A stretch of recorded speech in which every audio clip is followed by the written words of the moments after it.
Go like this. Let me get the right angle. Oh. Maybe if I lift the camera. Oh, that helps.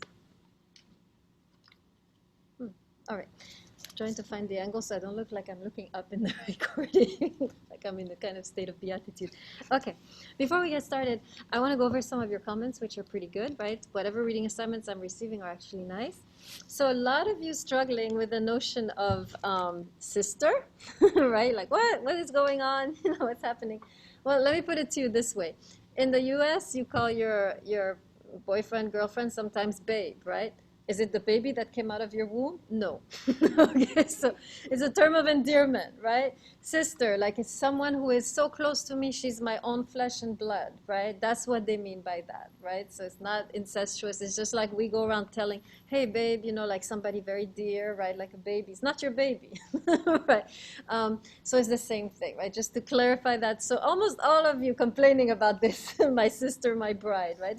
But what he's saying there is like, you are so close to me like my own flesh. That's what he's saying when he calls her sister, right?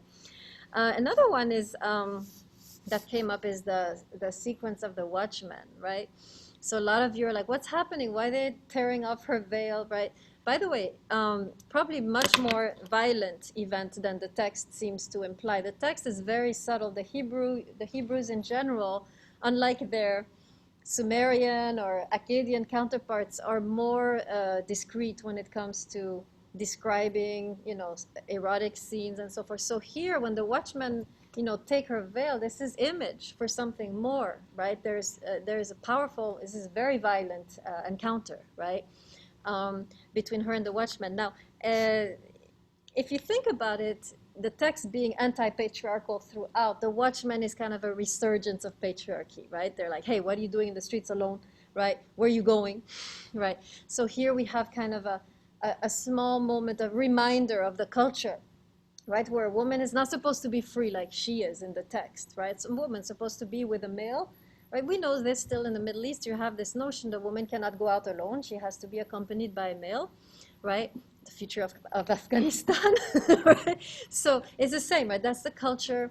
She's not supposed to be out alone. If she's out alone, she's a slut, and she deserves whatever is, you know, coming to her. So this is just a reminder that in spite of the, you know, freedom that the lovers are exhibiting, that this woman is exhibiting, she is still very much, right, what's the word, imprisoned, right, in a system where as soon as she comes out of, you know, the countryside, immediately she's back in the structures of patriarchy where, you know, how dare you go out by yourself, and here's what we're going to do to you to teach you a lesson, right? So that would be, does that clarify a little bit this, right? Why is that in the text ruining everything, right? This text, by the way, is not, what's the word for this? This is not Disneyland, right? Happy ending, blah, blah, blah. The text actually, we saw already, pretty dark, right? Yes, there's beautiful moments of love, but there's also a lot of pain in the text. I mean, you see her constantly complaining, and she's in a lot of pain a lot of the time. And then she's in a lot of pleasure, right? But there's both pleasure and pain throughout the text. There is beautiful moments and very dark moments of betrayal. And we have this sequence with the Watchmen, right? So this is really showing, this is a very, in spite of the poetry and the beauty of the language, we are still in reality, right? This is really, the reality of love is not, like we say in French, rose water. I don't know how you say it here, a bed of roses, right? It's not a bed of roses here. We are really dealing with the thorns that are part of the bed of roses, very actually realistic depiction, right? Last thing I'm seeing a lot of, this is typical, this comes up all the time. Yeah, this is not love. All they're talking about is each other's physical appearance, right? A lot of you pointed that out, like this is just lust. Like there's no, you know, deep conversation. There's no, you don't sense that he's in love with her spirit, just her body, and vice versa, right? So I need to clarify something which we'll go into when we do the Greeks. For the Hebrews, there's only the material world, only the body, right?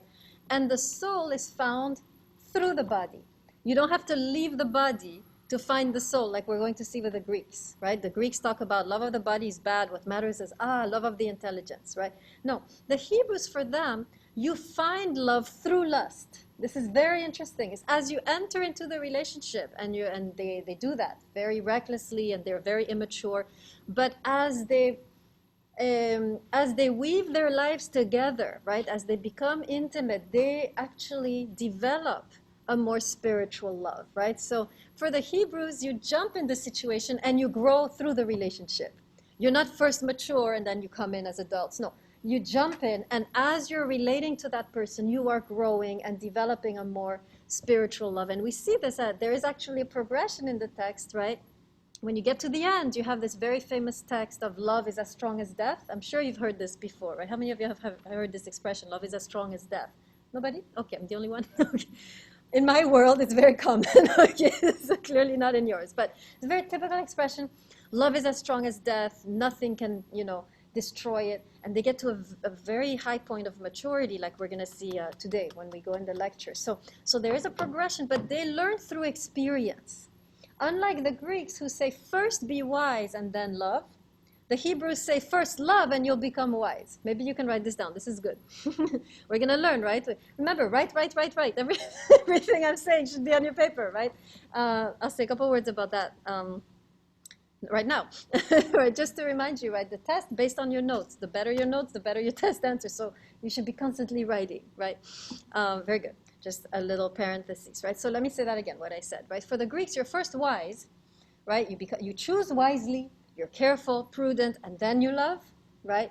For the Hebrews, you love, you throw yourself in the relationship, whoever it is, and as you love, you become wise. You learn through the experience. You don't first know, and then you do, and then you know. That's the major difference between Hebrew thought and Greek thought. I'll say it again. For the Greeks, you know, and then you do.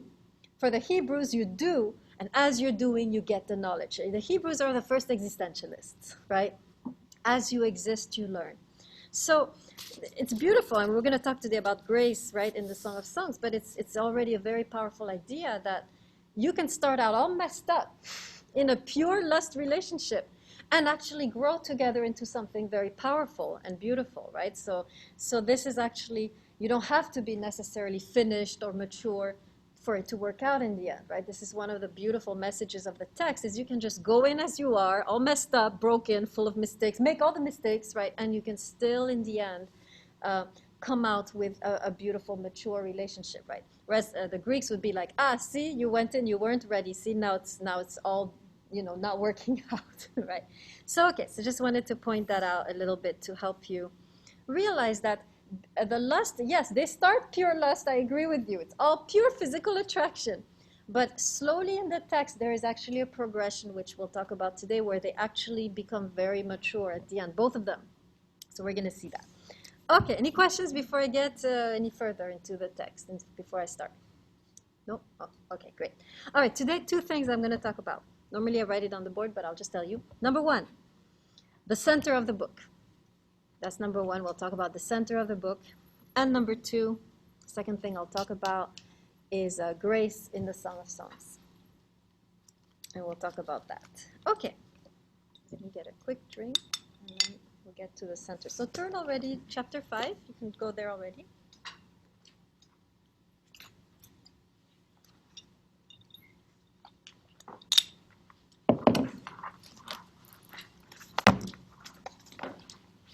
I'm going to focus on this. Why? Because the center of the book. Okay, 5. I'm going to start chapter 5, verse 2, page 83. Okay. So this is the center. Now I want to talk a little bit about Near Eastern literature and why the center is important. In the Western literature, if you want to know what the author is trying to say, where do you go in the text? If you want to go quickly to their point, where do you go usually? What part of the text do you go to? Yes, Guzman. Yeah. Yes, the end, the conclusion, right?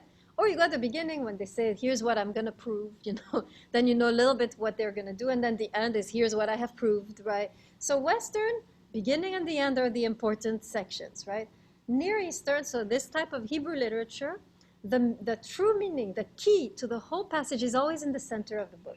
So if you want to get to the right? If this is a wisdom book where the meaning is hidden, like in our book, right? The meaning is hidden. It's all very beautiful, right? Poetic behavior, but beneath we know that there is a lot of wisdom, right? Which we kind of got last time already. We know if we want to really get to the center of, if we get to the center of the book, this is where we will find the key to the whole book. This is where the author is going to give us access. That we were struggling to figure out what he's trying to do. Now is the key. Now it's very strange because when you read chapter 5, so if it's a center, you're expecting climax, right? Important moment. Maybe, I don't know, wedding proposal or maybe first night together, right? You're expecting something, explosive. What do you have instead in chapter 5? What happens and how is it complete anticlimax?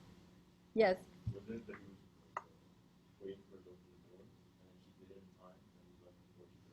It's a terrible story, right? By the way, this is a key moment for the man. And up until then, he was kind of lukewarm, right? Not very passionate. She's the one running. This time, he's finally passionate. He's coming to the door. The verb, by the way, is not knocking like, are you there, my darling? It's pounding. He's pounding on that door, right? There's no Me Too movement in the Middle East at that point, right? We have to be polite and politically correct. He's pounding on the door. He wants to get to her. And her, all of a sudden, who's always very, she's always in heat, this woman, not now. She's like, oh, I don't know, I just took off my shoes, I'm in bed, must I come to the... This is so uncharacteristic. It's like she's completely lost her interest, right? Slowly she moves to the door, and by the time she opens, he's gone. Horrible story. Missed encounter. Failure of love, right? And yet this is in the middle. Why? Right, so we're going to try and figure this out. So I want to hear you first a little bit. Why do you think this story is seen as the climax? This story, according to the author, this event, missed encounter, actually is supposed to tell us everything we need to know about love. So where's the wisdom? What is the profound wisdom we can get from this story? That's what I want to ask you first, and then I'm going to get into, I'll try to answer that question too. So let's hear you first a little bit. What wisdom are we getting from this crazy story? Guzman. What did it actually prove that it's love?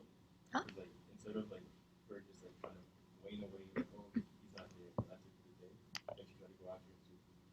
So wait, say that. What's the wisdom? Prove that it's love? I'm so sorry. One more. That actually proved that it's love. Would that it prove that it's love? Yeah. So why is it love? Because it's not working. It's not working, but you're trying to make it work. Like she's going after him still.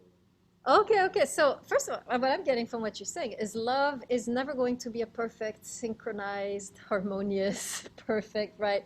Timing is, like in the movies, right? The movies, the timing is impeccable, right? There's a progression, climax, and then, the movie ends. It doesn't go anywhere after that, right?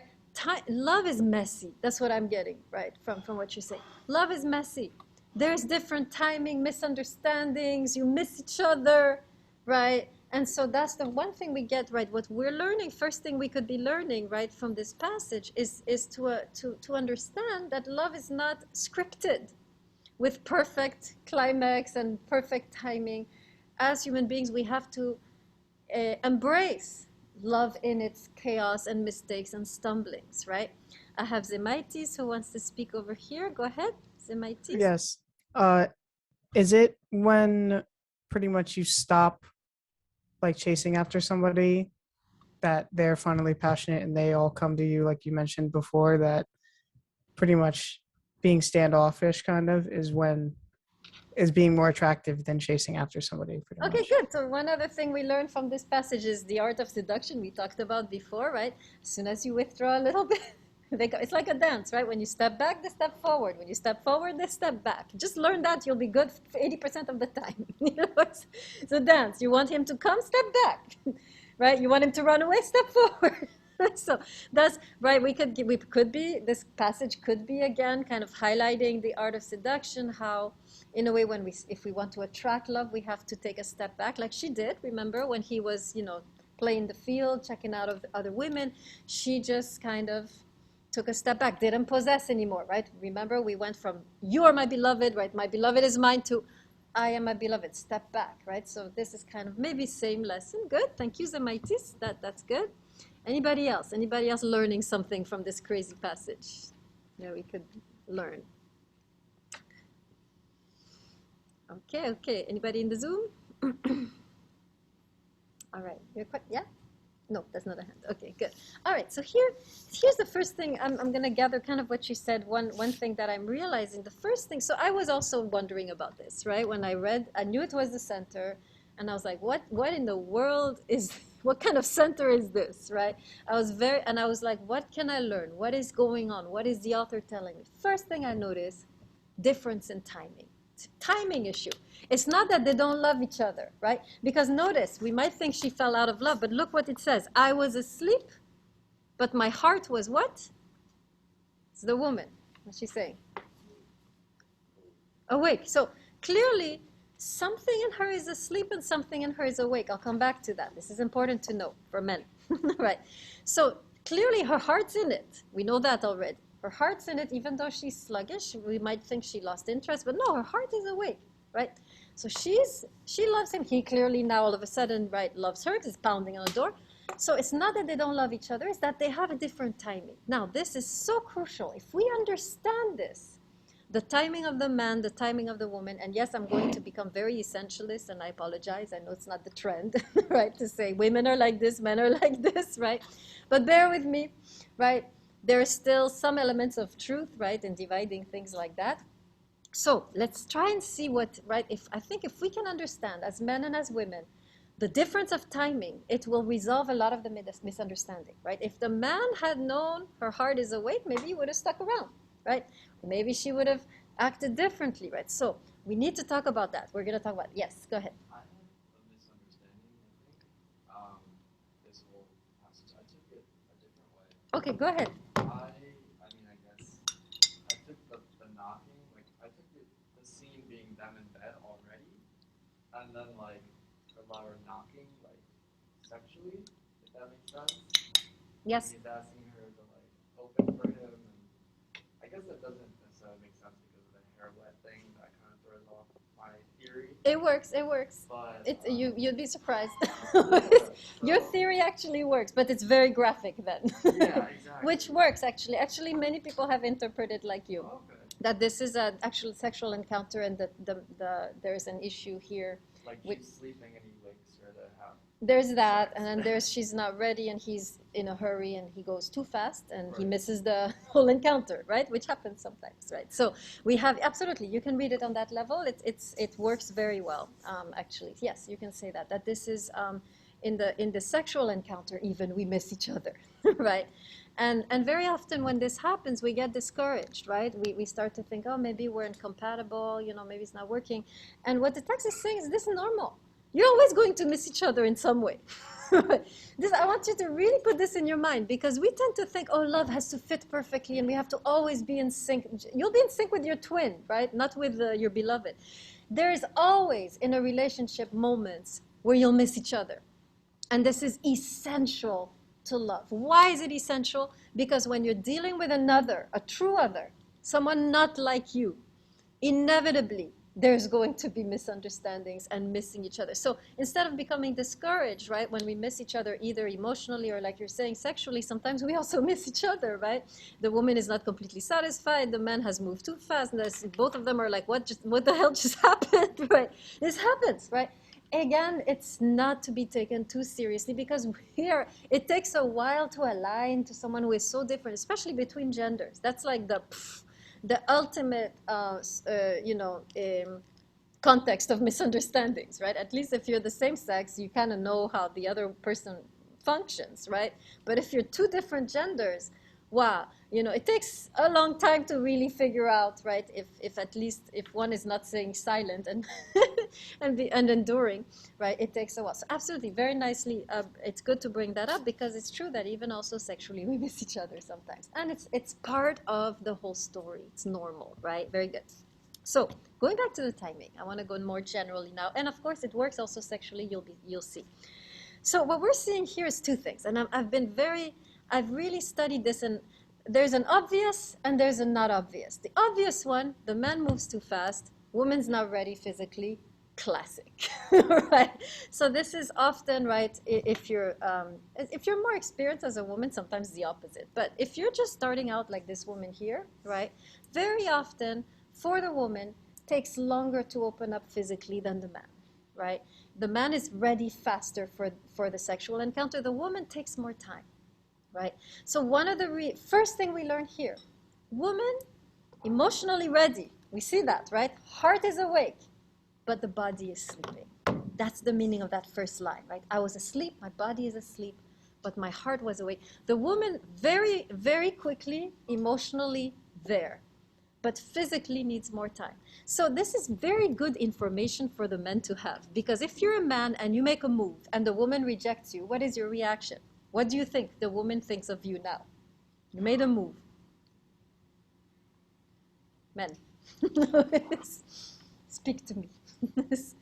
You make a move to a woman, she rejects you, what's your next move? Not gonna answer. You feel rejected, right? You move on, you're tempted to be like, okay, she doesn't love me. Women, is that the case necessarily? It could be. Necessarily, is it necessarily the case when you say, no, you're not coming up tonight? Exactly, right? Why? Because we need more time. So it's good for a man to understand that when you make a move and she rejects you, not necessarily, it could mean like, you know, who the hell are you, right? But if you've been in a relationship for a while and you know that there's something there and she rejects you, it could simply mean this, that she is not yet warmed up physically to you and she needs more time. This is something physiological. We can't help it. We want to go as fast as you, right? But even when we do, something in us is like, man, I wish I had gone slower, right? Something in us regrets moving so fast because physiologically we enjoy the slow pace, right? And so to align with the woman as a man, which is hard because men are they're pretty fast when it comes to the sexual encounter. As a man, it's very important. If you want to meet her and not miss her, slow down. And I mean slow down on all levels, right? Emotionally, right? Take the time. Before you sleep with her, take the time. And even like you were saying, Wozniak, in bed, take the time, right? She needs, and we'll talk more about the sexual aspect when we do a irigrai at the end of the semester, right? But so that's the first thing we learn for them. And that's the obvious lesson, the easiest one. But there is another lesson that we women now must learn. And this is very interesting. This is something that we are not taught. And it's so sad that we are not taught because it leads to many breakups and many misunderstandings. It is that the man is the opposite. We are fast emotionally and slow physically. The man is fast physically and slow emotionally. It doesn't mean that he's immature. It doesn't mean that he's playing you. It doesn't mean that he's disrespecting you when he's not ready to commit when you are, right? Women, we're ready to commit almost immediately, right? I mean, as soon as we make our calculations, we're ready. The man, on the other hand, just like we need time physically, the man needs time emotionally to open up. And too often, we women are going to rush these men, and we have the support of all our sisters and our therapists and our family. Yeah, it's been 6 months. Why hasn't he committed? What's he doing? He's wasting your time. You need to move on. I mean, I even read a book. Oh my God, that was, frightening. I read a book, I'm ashamed to say, but I have to read all books as a professor. I read a book called The Rules. Have you heard of The Rules? Oh, it's a classic from the 80s, I think. In this book, it gives you clear guidelines how to marry a man in 6 months. Great. It's not bad advice, pretty good, although a little bit, I don't know how many men would be able to fit into that category. But this woman is saying in the book, if after 6 months you're dating and the man still doesn't know what he wants, you move on. Girl, you don't have time to waste. Right? This is what we hear in our society. We are missing the rhythm of the man. And very often we let go of men who could have been amazing if we had given them a little time. And so just like we ask the men to respect us physically, take your time, don't touch me now, I'm not ready, blah, blah, blah, you can't come up. And we are very entitled, right, to this respect. We also need to respect the man's rhythm, and we are not taught this yet. We have not learned that the man also has a rhythm which we ought to respect. Just like we want him to respect our bodies, we ought to respect the man's heart. Because the man's heart is as vulnerable as our sexuality, right? As women, sexually, we're very vulnerable, right? We don't want, we're very careful. Just like we're so vulnerable sexually, actually the man, believe it or not, is extremely vulnerable emotionally. You break up with a man in 6 months, you're good. You healed, you did therapy, you went through the process. That man, 10 years, right? It's very different. We know how to process emotionally. For them, it's a nightmare, right, to go through that. So we are invited in this text, and this is why I think it's such a powerful text. Not only we should ask for respect for our bodies, but we should also, as women, right, have the have the courage. I think it takes courage to also respect the man's emotional rhythm, the man's heart, right? There's a beautiful quote in Chinese philosophy that says, the woman, okay, let me get this right. The woman is cold on the outside and hot on the inside. The man, get it right? Cold on the inside and hot on the outside. Did I get it right? I didn't say the same thing twice, right? Okay, let me say it again. Let me say it again. The woman is cold on the outside and hot on the inside. The man is the opposite, cold on the inside and hot on the outside. Okay, what does this mean? Sounds like a riddle. It's exactly what we've been saying, but can anyone just clarify for everyone, just in case? What does it mean? Let's start with the woman. What does it mean she's hot on the inside and cold on the outside? What's the Chinese trying to say with that? You want to try? Maybe she might seem unapproachable at first, but if you get to know her more, she'll be more open. Very good point, right? The woman physically is cold. She needs time to get warmed up, period. That's physiological, right? Both, by the way, in the relationship in general and in bed, right? Inside, emotionally, she's ready for anything. She'll take anything. We see women go through like hell and whatever else, right? Because their hearts are strong, right? We have this. The man is the opposite, right?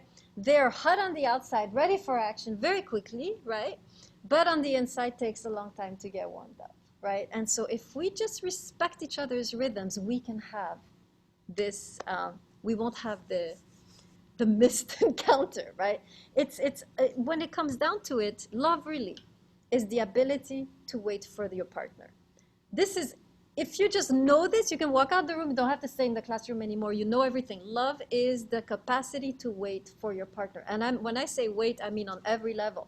Wait physically, wait emotionally, wait for him or her to change, to become, to learn how to love you. Wait for him to get his act together. Wait for her to, the whole lifetime of love is waiting for the other person to grow and to love us back in the way that we need, right? Love is waiting. If you learn to wait and respect each other's rhythms, this is already 99% of the labor of love that you will have to do. Yes, oh, sorry. So I agree with you.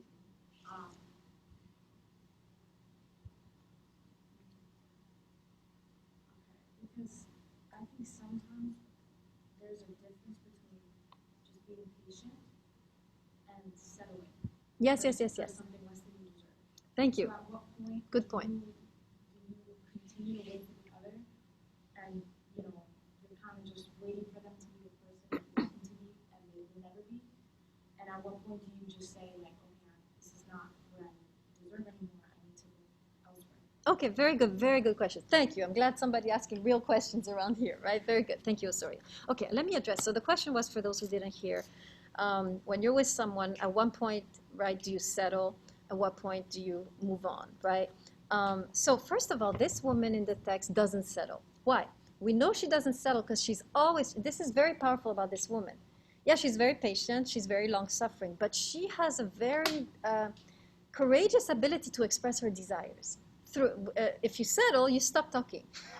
You're the victim. She's not a victim, right? She's not a victim for two reasons. Number one, she is expressing what she desires. Where's my man? I want him. Where are you? I love him, right? She's constantly, right? So the ability to still communicate your desires is one part which shows you're not yet a victim. The other thing is that she is making conscious, strategic decisions, right? This is not her just enduring. When she says, my beloved is mine, I am my beloved, and it turns out successful, she is choosing to walk this path to see where it's going, right? So this woman, definitely not settling. Now, to answer more directly your question, here's how I would put it. Here's how I think it through, right? Because we've all been through these kind of relationships where how long am I going to sit here, right, with this man until he wakes up, right, and makes up his mind. So the way I see it personally is like this. I get very curious and scientific. I want to know if I put all my apples in this basket and go all in, what's going to happen? What's at the end of this? I want to know if this text is true, me personally, because I teach it, right? So my strategy is usually I put all in, I do my complete best, and then I see where it leads so I know something about life. This is me exploring life. This is me being Marie Curie, you know, the one who, the scientist who of course, she lost her life, but it's not a good example, but she was experimenting on herself, right? So me personally, I tend to know, I want to know if this is really true. That if I throw, like this woman, all my apples in the same basket and do this, what she's doing, I want to know what's on the other side. Very often we miss the other side because we give up too soon. And so for me, it's almost it's an existential curiosity, right? We'll learn throughout the class this strategy because this whole class is around that question. But for me, it's really, you want to live your life completely. You don't want to interrupt it, right? And it's loving somebody, we'll learn with Kierkegaard, is never wasted. Because if you throw yourself completely in the relationship and you truly love, right? We're going to learn that text where he says you can never be put to shame. You never waste time because you are growing, you are becoming. Whereas if you love half-heartedly, you're staying the same. Right. So the invitation, I think, in this class in general is, do you have the courage and the grit to really love, right? And knowing that, yes, you might get hurt, yes, the beloved might depart, but you will gain love. You will understand what it's like to love truly. Just that is enough to have learned and experienced in life, right? So that's how I would say it. I would say it's audacious, it's scary, and it's risky, but it's worth it. So you're with a man, he doesn't know what he's doing, right? Let's see, if I put all my apples, what happens? And to be willing to go all the way until he kicks you out, right? It's so scary, but it's a challenge. This is the challenge of the class, right? How courageous are you? How much balls do you have when it comes to love, right? How ballsy are you, right? Or are you just trying to be cautious? Because if you're trying to be cautious, you will always remain on the surface of life and love, right? My invitation in this class is enter life and enter love. And yes, it's scary. It's like going in the ocean. Who wants to go in the ocean? No one. We want to be on the beach, right? And maybe wait a little bit, get wet, right? Most of us, that's how we spend our lives, on the beach, right? Very few people really enter the ocean, and because it's scary and it's an investment, right? But you always emerge out of that ocean, even though if everything is shipwrecked, you emerge the better version of yourself. And life is about becoming the better version of yourself, period. There's no other, there's no other purpose, right? Because when you die, that's all you got, the better version of yourself, right? So this is, I know it's very countercultural, because in our culture, we are very pragmatic. How is this serving you? It's not serving you, move on. This is the message, right? When it's not serving you, you move on, you continue always moving on, you live on the beach, right? This class is an invitation to go further and to throw all your apples in the same basket and see what happens. Knowing that even if you lose everything, you will find yourself. Write this down. This is very important. Even if you lose everything, you will find your highest self, guaranteed. That one I can give you, money back guaranteed. I won't guarantee you will find, the perfect lover. I won't guarantee it's gonna work. I won't guarantee you're gonna have amazing love life, but what I can guarantee is if you do this, you will find the best version of yourself. You will learn to love, right? You will have found love. Maybe not a beloved, but you will have found love. And when you found love, honestly, the best chance you have to find love for real afterwards, right? If you're a good lover, wow, you will attract thousands of people to you, right? So long run, it might help, but for now, I prefer to think of it in terms of finding your true self and really learning to love and acquiring that depth, right? And entering the ocean. So yes, it's risky, it's scary, but it's the adventure I'm inviting you on, right, in this class. And yeah, you'll see with the Greeks, they will disagree with me. But for the Hebrews, right, they throw themselves in, all in, and then they emerge, right? So let's talk about this emergence. Did I kind of answer your question, Osorio? Okay, good. Throughout the class, we will get more and more information. But for now, I'll say it like that. Okay, second part I want to talk about is grace in the Song of Songs. So this, for me, was so liberating when I stumbled on that idea, right? This part of the class is dedicated to all of us who want to love but are clumsy, mess up, make terrible, fatal mistakes, ruin everything, and end up with nothing. How many of you? Right? How many of you ruin everything when you're in a perfect relationship? You find a way to ruin everything, right? Or you make huge mistakes, or you make fatal mistakes, and now you're like by yourself, and you're like, if I hadn't done this or that or this. Okay. Most of us, right? We know how to do it theoretically, but we never do it. Why? The emotions take control, right? And so forth. So this part of the class is dedicated to all of us who know what to do and don't do it, right? Or end up making terrible mistakes and so forth, because this is exactly where we are. What is very interesting about these lovers is that in the end, in spite of their immaturity, their recklessness, they break all the rules. They're not wise. They're not following the advice of the elders. They're not doing any of that. They're making horrible mistakes. I mean, let's go over some of those mistakes. What mistake did the man make? Huge mistake. Deal breaker for most women. Yes. Yes. Deal breakers over. You cheat on me. There's no more discussion, right? Complete horrible mistake. What about her? What fatal mistake does she make? She makes a few. It's more subtle, but it's pretty bad. What's the thing that'll make the man run away from you fast? In her attitude. So wonder the man's still there at the end of the text with this attitude. Yes? Yeah, she's clingy, she's possessive, she's always after this guy. I mean, any man is like, whoa, slow down, right? What do you want? Who are you, right? So she's extremely, she's the woman, let me break it down in 21st century language. She's that woman, that girlfriend, always checking your phone, always calling you on FaceTime 7 times a day. You're with your friends, she wants to know what you're talking about. She wants to come to you everywhere, with you everywhere. She wants to know where you were last night. She starts crying and making a huge scene in public because, some text between you and someone else. That's the kind of woman, right? This is the kind of woman as a man, it's like, oh my God, just, if I could just break away from this woman. She's completely psychotic, right? Terrible mistakes. And yet, and this is what's so powerful about this text, in spite of their immaturity, their fatal mistakes, they succeed. Look at the end. I want you to go there. This is towards the end of the, hopefully I find it. This is chapter 7, I think. Let me get this. Yeah, chapter 8, verse 6. Go to chapter 8, verse 6. And this is towards the end. This is where they have arrived. Look at her, what she's saying. By the way, this is a very subtle way of her proposing to him. Here we have a woman who is proposing to the man. It's a completely reversal. She's asking him to marry her in this passage. She says this, bind me as a seal upon your heart, a sign upon your arm. For love is as fierce as death, its jealousy bitter as the grave. Even its sparks are a raging fire, a devouring flame. They have reached a love which nothing can destroy. That's what she's proclaiming. Our love has reached a point where nothing can destroy it. No matter what I do, no matter what you do, we're tight. We're together.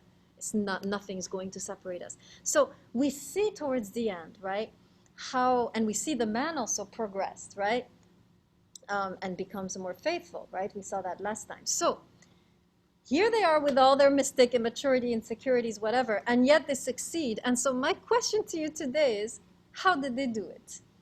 They didn't follow the rules. They didn't follow wisdom. They're immature. They make all kinds of mistakes. How did they achieve this powerful love that nothing can separate them? Anybody see anything in their behavior which led to this conclusion. So anything you're seeing in the way that they love each other, what are they doing right, in other words? What are they doing right? Yes? Very good. First point, there's 2 points. Number 1, they don't give up. Here's where most of us mess up. We give up so soon. It's so sad. We miss everything. We miss life. Aren't you? You guys are always afraid of missing out on life, right? Missing this party, missing this TV show. This is how you miss out on life, right? By giving up too soon. That's how you miss out on life. There, I told you.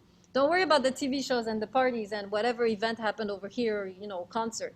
You miss out on life when you give up too soon. That is the perfect recipe for missing out on life, right?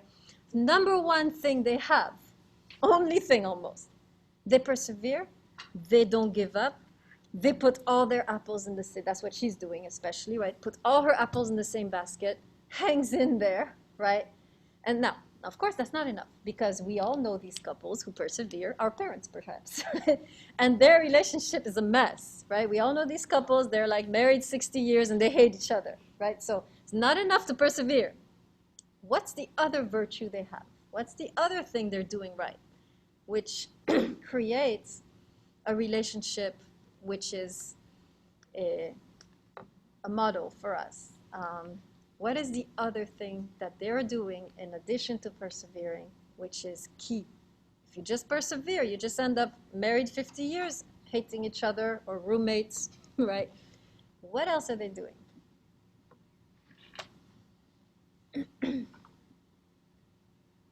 Johnson, you want to help again?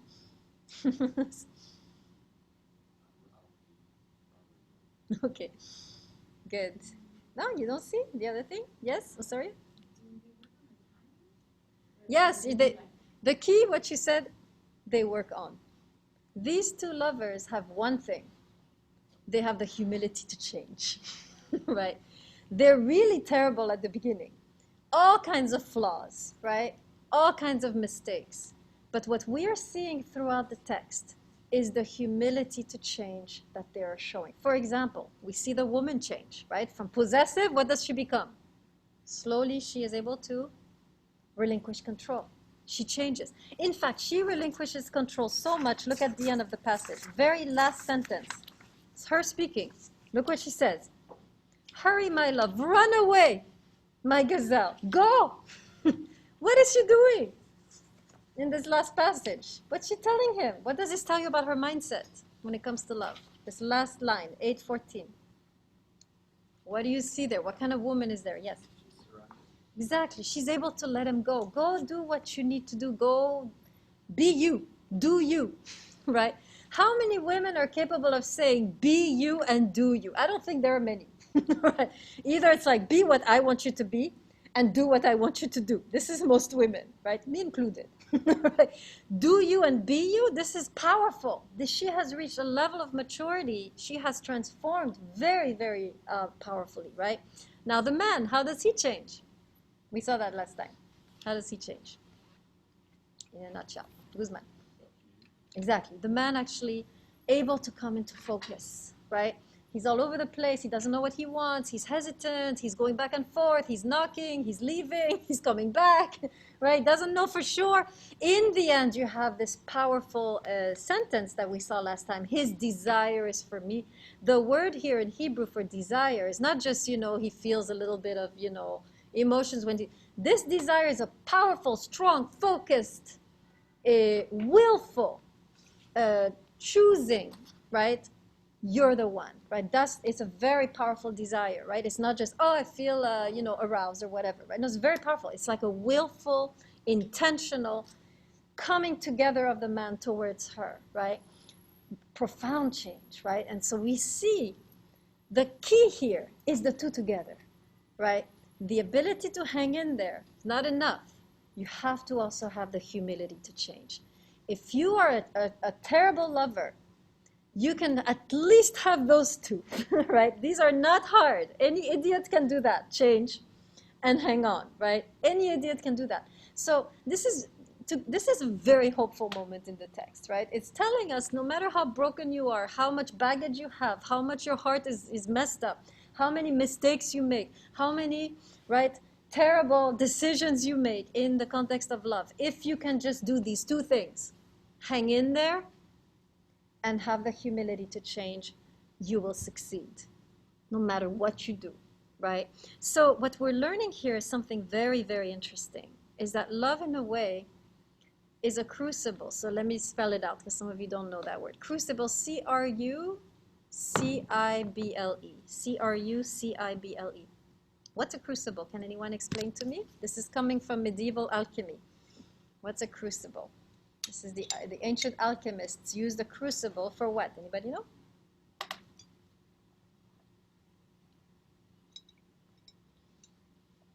Nobody knows. You're familiar with the medieval alchemists? Have you read The Alchemist by Paulo Coelho? No? Oh, what am I going to do with you? Okay, so this is precursor of chemistry, right? These are the medieval alchemists, and they had a thing at the time where they believed we can take any material and transform it into gold if we go through the right chemical processes. So their idea was we can take lead, and through a number of chemical processes, they believed it was possible to transform that lead into gold. And so they would experiment, now then it became a kind of spiritual practice. All of this writings on changing lead into gold was actually about changing personally, right? Your personality from lead to gold. So it was actually a spiritual path, which they were hiding behind the chemistry, the chemical language, right? So what we're learning from the ancient alchemists, and the crucible, of course, the crucible is the container where you put all the ingredients and you put fire underneath, and then they kind of merge and transform and become, different substances and so forth, right? So the crucible is where the transformation is taking place with the fire underneath, which is heating things up, right? When I say that love is a crucible, what am I saying? I'm saying love is that container where you either transform or leave, right? There's no other choice, right? And very often, sadly, we choose to leave instead of choosing to transform, right? Where we have this golden opportunity to transform and become the highest version of ourselves, but it's so painful that most of us choose to leave, and we miss the crucible, we miss the gold that we could become, right? We all go in a relationship like lead, right? All of us come in the relationship all messed up, like lead. You know what I mean by lead, right? Very heavy material that's very dense, right? It's not like gold. And instead of staying in the crucible and allowing the pain and the fire, right, of transformation to transform us, we jump out and we stay lead, right? Instead of allowing So that's what we're learning. Ultimately, the goal of love is not so you can go around looking good with a pretty girlfriend or, a rich boyfriend, right? It's not that. It's not so you can have stability or you can have a bunch of kids or you can have finally, somebody who loves you. No. Only goal of love, crucible of transformation. If you understand this, you will survive anything, because you know when the pain hits that this is normal, right? You know when there's misunderstandings and chaos and crisis and infidelity and betrayal and this is happening, you know that this is actually part of the whole story. It's part of the whole package. We are meant to, of course, enjoy our beloveds, right? Obviously, we're meant to receive something from them, but we should not only expect to receive joy from them. Sometimes the biggest gift they can give us is the pain they inflict. Why?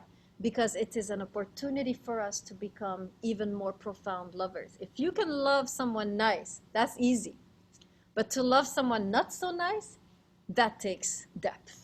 Right? That takes a broad capacity to love, broader than what you had before, right? So to receive from the beloved the joy, but also the pain. Both are gifts in their own right? Both are meant to transform you. The joy that you get from the beloved also transforms you, by the way, right? We can be transformed through love, but we can also be transformed through pain. Love is meant for our transformation, for our upbuilding. And so instead of doing this, we go out, we step out and we stay the same, right? So that's what we're learning, I think, in my view, in this text, most of all, is the power of love to transform us and to transform our beloved, right? And that if you can align the two, perseverance with humility to change, you can accomplish. There's no limit to what you can accomplish in a relationship, right? There's no limit. Okay, that's all for now. Any questions? All right, let me shut the recording.